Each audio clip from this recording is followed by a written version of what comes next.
आपण आतापर्यंत पाहिले की सत्यजित राय यांना चित्रपटसृष्टीमध्ये फार मोठा मान मिळू लागलेला होता. भारतीय आणि जागतिक चित्रपटसृष्टीमध्ये ते एक श्रेष्ठ दिग्दर्शक म्हणून मानले जाऊ लागले होते. परंतु 1967 साली आणखी एक अशी गोष्ट घडली की त्यांना तर फारच आनंद झाला, परंतु आपल्या देशवासियांना देखील त्याचा आनंद झाला.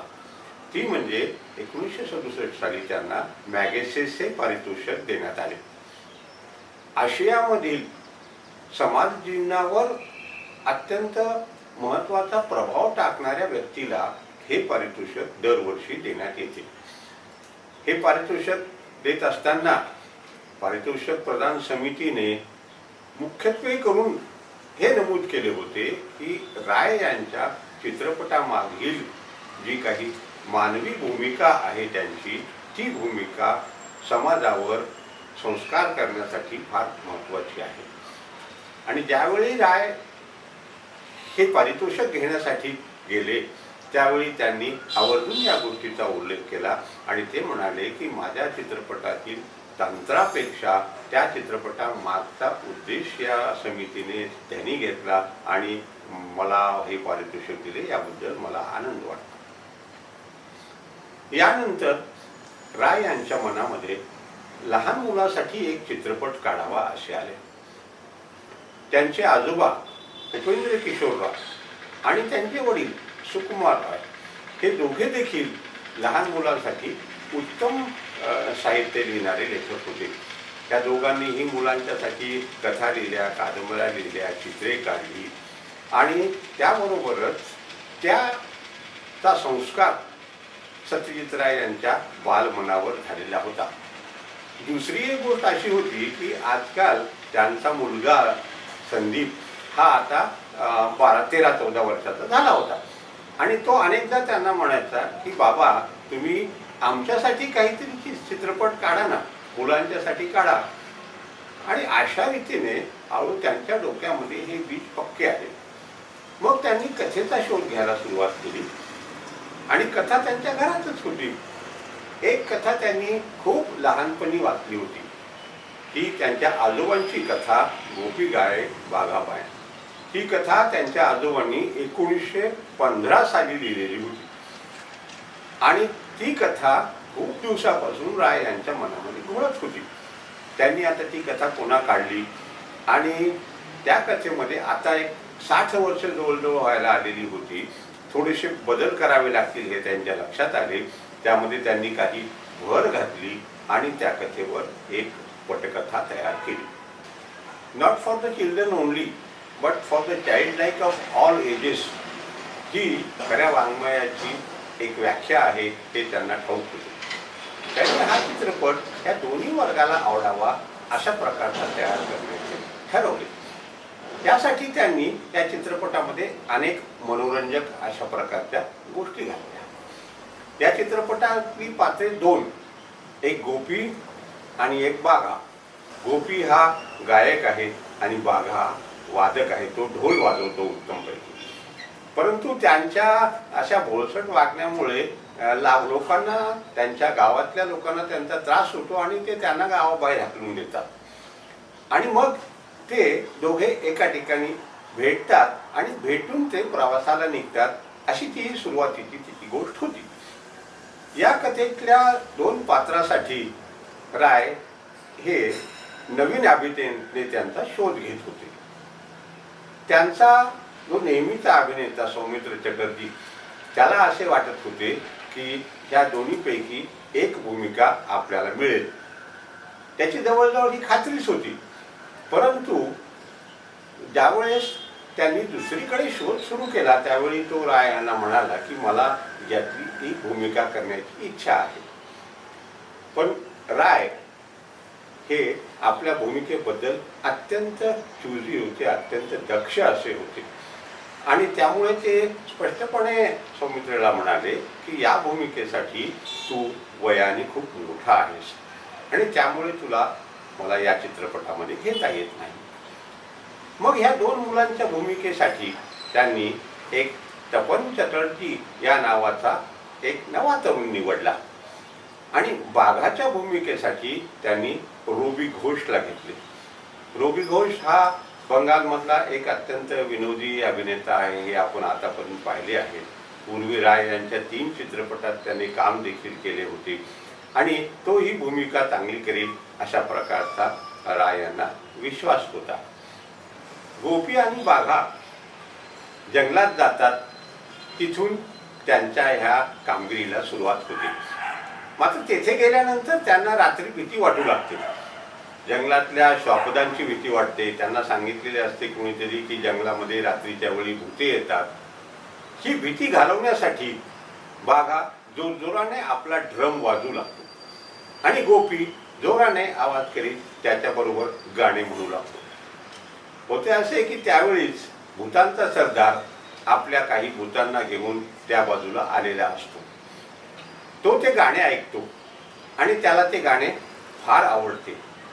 भूते त्या झाडाभोवती फेर मारून त्या गाण्याच्या तालावर नाचू लागतात. हा भूतांचा नाच सत्यजित राय यांनी अतिशय कल्पकतेने आणि उत्तमपणे सादर केला होता.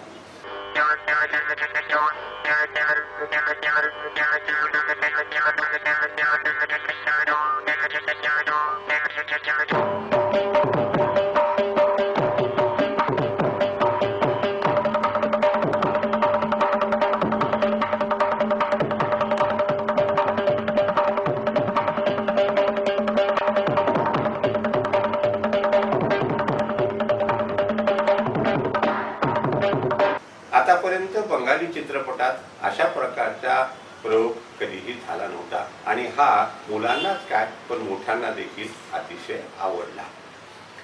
त्यानंतर भूताचा राजा प्रसन्न होऊन त्या दोघांना 3 वर देतो आणि हे वर घेऊन मग पुढे ते आपल्या देशाच्या राजाला दुसऱ्या देशाच्या एका दुष्ट राजाने कैद केलेले असते, त्याच्या तावडीतून ते कसे सोडवतात यांची ही एक धमाल अशी कथा होती. हा चित्रपट ही एक मनोरंजक सुखांतिका असणार होती हे रायनी ठरवले होते. हा चित्रपट निर्माण करण्यापूर्वी त्यांनी आणखी एक प्रयोग केला. ते मनाने आपल्या पथेर पांचालीच्या दिवसात गेले आणि त्यांनी ठरवले की त्यावेळी आपण जशी चित्रे काढायची होती तशीच चित्रे आपण आताही काढू. त्यांनी एक स्केचबुक घेतले आणि यातील सर्व पात्रांची रेखाटने त्यामध्ये करून ठेवली. ती पात्र दिसतात कसे, त्यांचे वेश कसे असतात, ते वागतात कसे यांचे तपशीलवार चित्रण त्यांनी केले. एवढेच नव्हे तर ते पोशाख कोणता घालतील, त्या पोशाखवर डिझाईन काय असेल हे देखील बारकाईने त्यांनी नमूद केले आणि तशा प्रकारचे कपडे ते स्वतः जाऊन बाजारात जाऊन विकत घेऊन आले. अशा प्रकारे सर्व गोष्टीवर सत्यजित राय यांचे बारीक लक्ष होते. संगीत अर्थात त्यांनी स्वतः दिले होते आणि या चित्रपटाचे संगीत हा त्याचा प्राण असणार आहे हे त्यांनी ओळखले आणि त्यामध्ये त्यांनी आपला जीव ओतला. एक गायक आहे आणि एक वादक आहे, त्यामुळे या चित्रपटभर गाण्यांना आणि संगीताला फार मोठा वाव होता. या चित्रपटामध्ये सुमारे 8 गाणी होती आणि ही 8 गाण्यांपैकी 7 गाण्यामध्ये त्यांनी एकाच गायकाचा आवाज वापरला होता आणि तो गायक होता अनूप घोषाल. अनूप घोषाल हे नाव मी ज्यावेळेस सांगतो त्यावेळेस हिंदी चित्रपटाच्या रसिकांना कुठेतरी काही क्लिक झाल्यासारखे कदाचित वाटत असेल. निदान त्याचे गाणे मी सांगितल्यानंतर तरी हा माणूस तुम्हाला ओळखतोय. अनूप घोषालचे एक अत्यंत लोकप्रिय असे हिंदी गाणे आहे, तुझसे नाराज नहीं जिंदगी हैरान हूं मैं. हे गाणं आज सगळ्यांच्या ओळखीचं आहे, पण ते अनूप घोषालनं आणि याच अनूप घोषालनं गायलेलं आहे हे मात्र आपल्याला ठाऊक नाही. अशा प्रकारची 8 अप्रतिम गाणी अनूप घोषालने गायली होती आणि त्या सर्व गाण्यांचे संगीत इतके विविधपूर्ण होते, इतके विविधतापूर्ण होते की पूर्ण चित्रपटभर त्या संगीताचा नाद प्रेक्षकाच्या मनामध्ये तो घुमत राहिला. हे संगीत अतिशय आवडले लोकांना, ते अत्यंत प्रिय झाले. इतकेच नव्हे तर केवळ त्या संगीतामुळे हा चित्रपट एकाच चित्रपटगृहामध्ये जवळजवळ 1 वर्ष चालला. ह्या चित्रपटाने बंगाली सिनेमाच्या उत्पन्नाचे सारे रेकॉर्ड मोडले. तो रायचा आतापर्यंत सर्वात लोकप्रिय चित्रपट तर ठरलाच, परंतु बंगाली सिनेमात देखील अत्यंत लोकप्रिय चित्रपटामध्ये त्याचा वरचा क्रम लागला. त्यामुळे राय यांना देखील अतिशय आनंद झाला. त्यांची चरित्रकार मॅरी सेटन हिला एक सुमारे 6 महिन्यानंतर त्यांनी एका पत्रामध्ये असे लिहिले की मला आनंद याचा वाटतो की माझा चित्रपट हा बंगालमधल्या मुलांच्या भावजीवनाचा एक भाग झालेला आहे. कलकत्त्यामध्ये एकही मूल असे नसेल की ज्याने या चित्रपटातील गाणी गायली नाही. या चित्रपटामध्ये एक गाणे होते, महाराजा तोमार सलाम. हे गाणे तर इतके गाजले की हे गाणे पुढे राय यांच्याशी त्या गाण्याचे एक नाते जुळून गेले. त्या गाण्याची आणखी एक आठवण अशी आहे की ज्यावेळी 1992 साली राय वारले त्यावेळी त्यांच्या अंत्ययात्रेमध्ये हे गाणे वाजवण्यात आले आणि अनेक लोक ते गाणे गाऊन आपल्या प्रिय कलाकारांना शेवटचा सलाम करतात.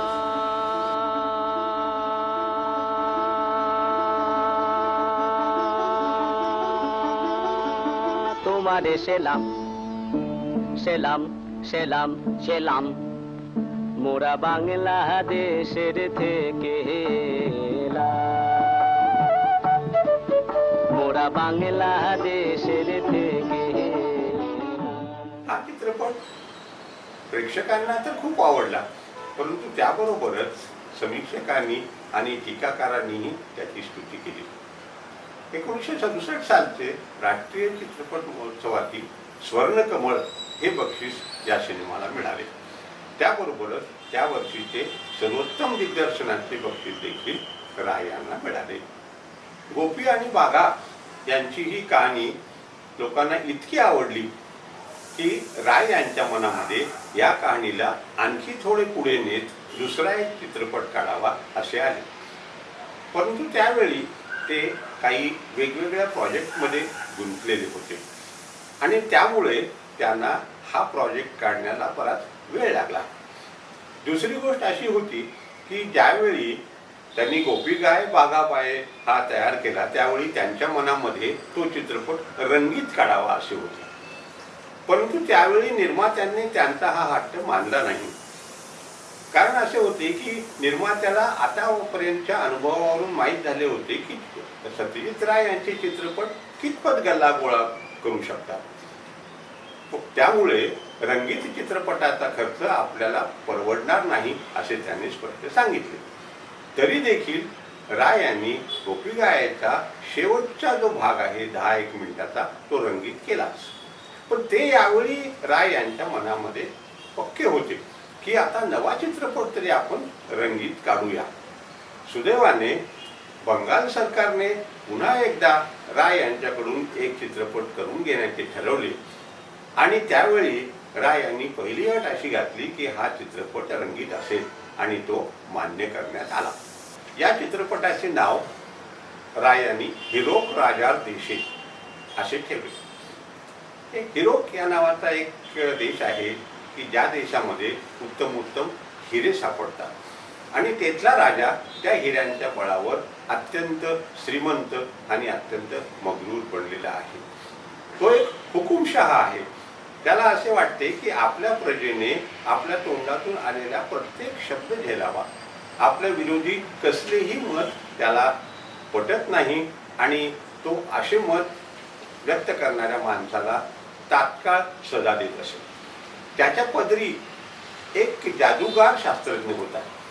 त्या जादूगार शास्त्रज्ञाने एक अशा प्रकारचे यंत्र काढले की त्या यंत्राद्वारे समोरच्या माणसाच्या मनाचे ब्रेन वॉशिंग करता येईल आणि अशा तऱ्हेने आपल्या विरोधी मत असणाऱ्या प्रत्येक व्यक्तीला तो पकडून त्याचे ब्रेन वॉशिंग करत असे. त्या गावामध्ये एक ध्येयवादी शिक्षक राहत होता जो मुलांची शाळा चालवायचा. पण हा शिक्षक त्याला त्या हुकुमशहाचे असे वागणे मान्य नव्हते. तो अधूनमधून त्याच्यावर टीका करीत असे आणि हे ज्यावेळेस राजाला कळाले त्यावेळेस त्याने त्या शिक्षकाला पकडून आणण्यासाठी म्हणून सैन्य पाठवले आणि तो शिक्षक पर्वतामध्ये जाऊन लपून बसला. त्यावेळी योगायोगाने गोपी आणि बाघा हे त्या देशामध्ये आले होते. त्यांची व त्याची भेट झाली आणि त्यांनी पाहिले की हा लपून छपून कसा तरी जगतो आहे आणि सगळी प्रजा जे आहे त्या जुलमाखाली भरडली जात आहे. आणि मग त्यांनी आपल्या संगीताचा वापर करून त्या संगीताच्या जादूने काय धमाल केली आणि त्या राजाला कशी शिक्षा केली यांची अशी ही मनोरंजक कहाणी होती. या नव्या चित्रपटातील गोपी आणि बाघाच्या भूमिका सत्यजित राय यांनी पुन्हा एकदा जुन्याच कलाकारांना दिल्या, तपन चटर्जी आणि रोबी घोष. त्यावेळी राय यांना आठवले की आपल्या पहिल्या चित्रपटामध्ये सौमित्रला काम करण्याची फार इच्छा होती.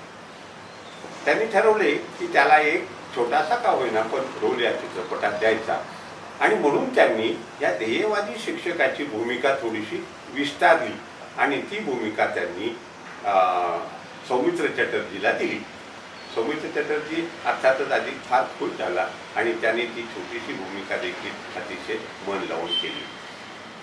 हा जो हुकुमशहा राजा आहे त्या राजाची भूमिका उत्पल दत्त याने केली. उत्पल दत्त हा बंगालमधला अतिशय नावाजलेला असा नट. बंगाली सिनेमात आणि चित्रपटात देखील त्याने उत्तम भूमिका केलेल्या आहेत आणि तो या चित्रपटातील राजाच्या थोड्याशा किंचित विनोदी आणि किंचित खलनायकी अशा प्रकारच्या भूमिकेला न्याय देईल अशी राय यांची खात्री होती आणि ती त्यांनी भूमिका अतिशय उत्तम प्रकारे पार पाडली. त्या चित्रपटासाठी संगीत अर्थात राय यांनीच तयार केले होते. या सिनेमात त्यांनी आणखी एक नवा प्रयोग केला. चित्रपटातील बहुतेक संवाद हे गद्यात नसताना पद्यात आहेत. म्हणजे ते एका विशिष्ट लयीमध्ये म्हटले जातात आणि ते यमकबद्धही असतात. त्या अशा रचनेमुळे पुन्हा साऱ्या चित्रपटाला एक उत्तम अशा प्रकारची काव्यात्मक अशी लय आली होती. संगीत तर या सिनेमाचे देखील अतिशय उत्तम होते. या चित्रपटात पुन्हा 12 गाणी होती आणि 12 गाण्यांपैकी 11 गाणी अनुप घोषाल यानेच गायली होती. या चित्रपटातील संगीत देखील अतिशय गाजले. हा चित्रपट पुन्हा एकदा लोकांना अतिशय आवडला. या चित्रपटाकडे जेव्हा प्रौढांनी पाहिले तेव्हा त्यांच्या हे देखील लक्षात आले की हा चित्रपट म्हणजे एक हुकुमशाही विरुद्ध लोकशाही यांचा झगडा चित्रित करणारी एक प्रतिकात्मक कथा आहे. त्यामुळे या पातळीवर देखील तो चित्रपट अत्यंत गौरवला गेला. सत्यजित राय तो उंच माणूस या मालिकेचा पुढील भाग 19 ऑक्टोबर रोजी प्रकाशित होईल. आता हा भाग आपल्याला आवडला असेल तर तो आपण लाईक करा, सबस्क्राईब करा, मित्रांना सांगा आणि पाहत राहा सत्यजित राय